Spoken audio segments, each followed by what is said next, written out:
It's our story. And it's been our story from the beginning. And that's why I say that menstruation is the root of our story.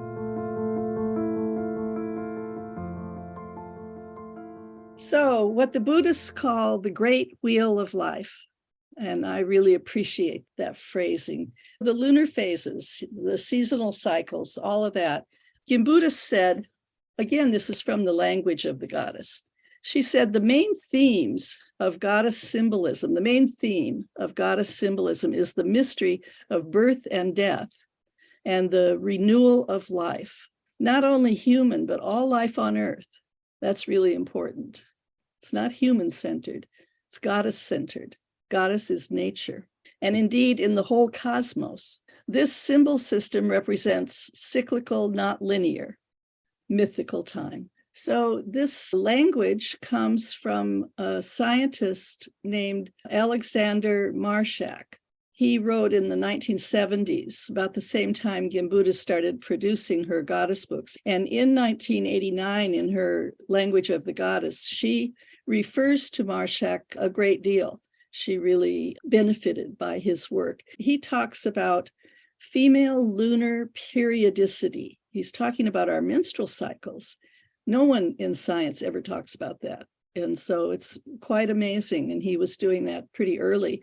He named what he called the storied tradition, the oral tradition, basically, of our Paleolithic and earlier our African ancestors, all the ancestors. He's the guy that when the archaeologists had found these lunar calendars, which were incredibly old, 40,000 BCE. And when they found them, they talked about accidental doodles and markings that didn't have any linear or logical sense. And he did microscopic research on all of the lunar calendar bones from the Paleolithic in Europe. And he found that they were notated over time. In other words, somebody like you or me was working with this bone and something to notate, to inscribe with, and marking the days of the month, the days of the lunar menstrual month, as a form of birth control, who knows, as a way of staying in harmony with natural law. So Gimbutas said the parthenogenic goddess has been the most persistent feature in the archaeological record of the ancient world. The most persistent feature. We have to change our perspective. We have to understand that we've been like this for a couple of 100,000 years. And it's only very recently that we got off track. So the earliest artifacts, of course, they're on bone or stone, so they lasted forever. The archaeologists have found these lunar calendars. And as I say, Marshack explained them in a way that was very helpful, because before that they hadn't a clue.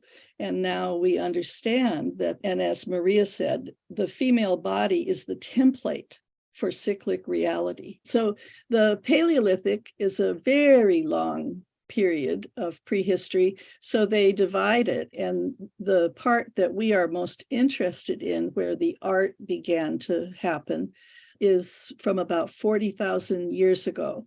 And that's called the Upper Paleolithic. It's the Upper Paleolithic. And that's when art began to be produced. This is in Europe.